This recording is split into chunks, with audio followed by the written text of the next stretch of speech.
Which fictional character would still be alive if other characters had used a bit of common sense? A ton of characters in Harry Potter if the Ministry of Magic believed that Voldemort had returned. The face of the minister when he saw Voldemort leaving at the end of Order of Phoenix was a mix of he's really back. And I fucked up. Big time. Jaws, the mayor who thought it would be a good idea to keep the beaches open despite grave warnings from a shark scientist and the police chief.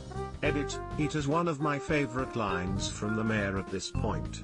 Hooper goes on explaining the power and the size of the shark we are dealing with, stating how the graffiti on the town billboard is proportionally accurate. The mayor responds, love to prove that, wouldn't you? Get your name into the National Geographic. Good thing such a scenario would never happen in real life.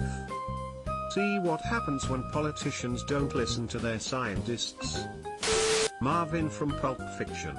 Poor guy. Who swings a gun around like that without a safety on? Oh man, I shot Marvin in the face. I saw Skyfall the other day. Don't keep the cyber terrorist in a cell completely controlled by computers for some reason, and then plug his computer into that system and allow it to run executables. And don't have a very convenient escape route very close to his cell. I enjoyed Skyfall, and I think it is a gorgeous movie. The plot is insanely stupid at every turn. After the escape, their plan to defeat Silver is to use an untraceable vehicle to leave London so he can't follow them, and then use a computer to create a false trail to where they are actually going. They want to lure Silver to Bond's Scottish mansion in the middle of nowhere to kill him. Do they coordinate with MI6 to send an assassin team? Do they send Scotland Yard? The SAS? No, they decide that Bond can probably handle it with whatever old hunting weapons might still be lying around the mansion.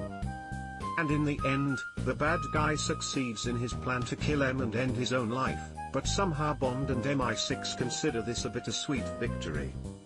You fail completely. Everyone in Evil Dead if people would stop reading ominous Latin. Hey look. I found this really creepy old book bound in human skin, written in blood, and full of obviously evil demonic shit. I should read aloud from it. To be fair to them, weren't they listening to a tape? I would be kind of tempted to listen to a mysterious tape I found in a basement of an old house. Like, who knew that pre-recorded Latin was equally magical? Pretty much everybody from Jurassic Park 2. InGen set up a defensible position after capturing a bunch of herbivores to bring back for a park in San Diego.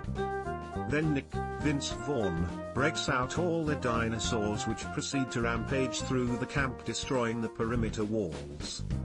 Since he's been sniffing glue since kindergarten, Nick decides it would be a fantastic idea to bring an injured baby T-Rex back to his team.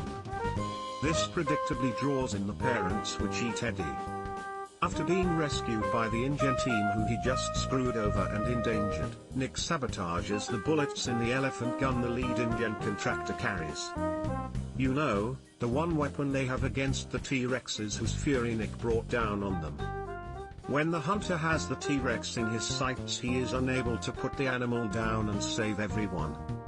This leads to a few of them getting eaten and the rest running right into raptor territory and mostly getting picked off. After losing all of the plant-eating dinosaurs and already having a tranquilized T-Rex sitting there, the only way for InGen to recoup their losses for the trip is to bring the Rex back instead. Which kicks off the disaster in San Diego. The movie talks about Nick being in a fringe movement of Greenpeace. Apparently, he's supposed to be a fanatical animal rights activist.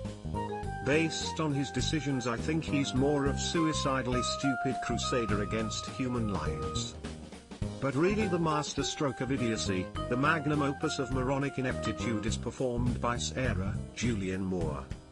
This experienced field researcher travels to a dangerous island alone and without means of communication, endangering herself and the rescue team.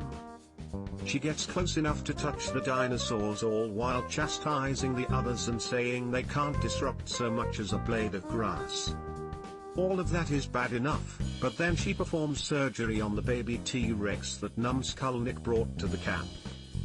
Then this expert in her field travels across the island in a vest covered in the baby T-Rex's blood, despite 1. Knowing the T-Rex is tracked by scent, 2. Seeing the T-Rexes act vindictive when it comes to their child, 3. And having the goddamn blood pointed out to her by InGen's big game hunter. She still wears the vest and leads the T-Rex to the survivors.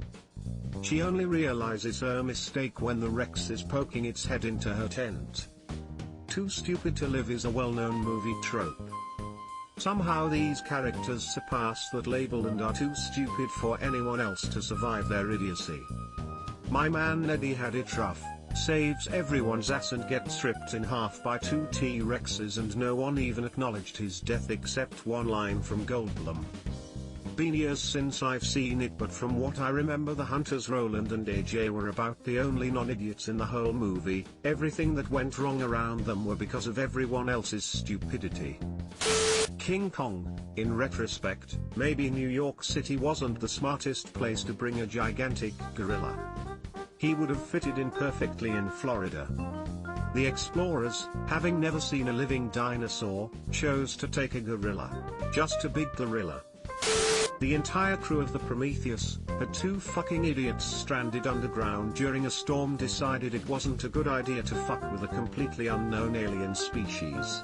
Also, the Nostromo crew really should have done a second scan before letting the guy who just got face raped walk around the ship. To be fair to the Nostromo crew, Ash had explicit company orders to bring back the alien and the crew was expendable. The android was the medical specialist on that crew and the crew had no reason to distrust him until later. One of those idiots was literally the guy who mapped the tunnels. Mike from Breaking Bad. Oops, just realized I could have got the names from Lydia. Sorry for killing you, dude. Nah, I'm going to go ahead and up the scale there. Literally everyone that dies after Gus dies wouldn't have had to die if Gus had taken a minute and realized that Walt was just protecting Jesse and not tried to kill him. Then pretty much everyone would still be alive.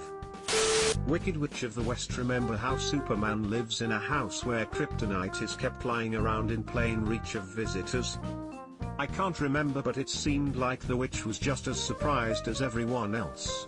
It also implies that even though she surrounded herself with stank-ass flying monkeys, she has never showered in her life.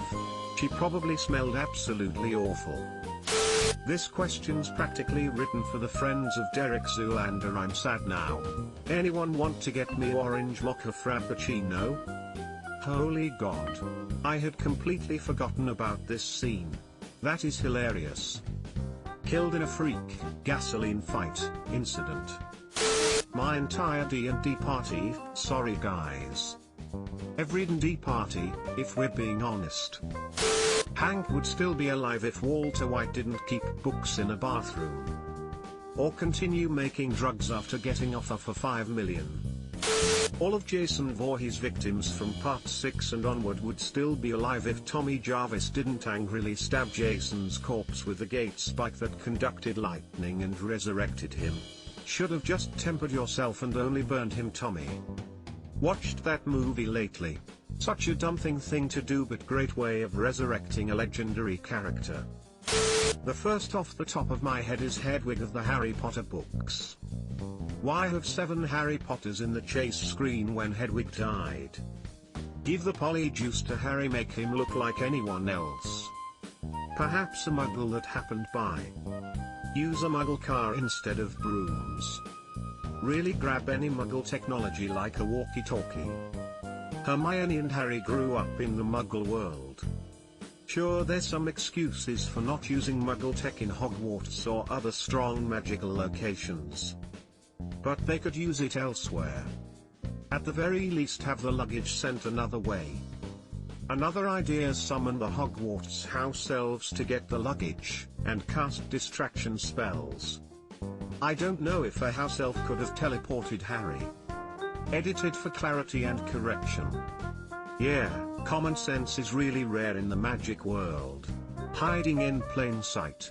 There are maybe a fate tens of thousands magicians living, so why bother to hide in the overwhelmingly percentage of muggles? Harry, put on your invisibility cloak and walk to the following address, where we have an undercover agent waiting to pick you up in an inconspicuous muggle car. Subscribe for more hot Reddit takes in your inbox, guaranteed.